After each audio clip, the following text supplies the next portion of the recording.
তাফসীরে মাযহারিতে লেখে আল্লাহ নবীর উপরে হামলা করে টান দিয়ে জামা ছেড়ে ফেলেছে। নবীজি চোখের পানি ছেড়ে দিয়ে কাঁদলে, হ্যাঁ প্রভু, আমার জামা ছিঁড়েছে এই জন্য আমি ব্যথা পাইনি।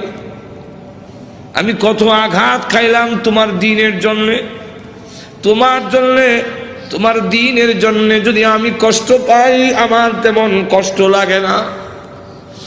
ও প্রভু, আমার মেয়েকে তালাক দিয়েছে এই জন্য দুঃখ লাগে নাই, দুঃখ লেগেছে। আমার সামনে যদি তোমাকে কেউ অবজ্ঞা করে, তোমাকে অপমান করে, আমি রাসূল কখনো বরদাস্ত করতে পারি না। ভাইরা আমার, বাস্তবিকই যাদের ভিতরে ঈমান আছে,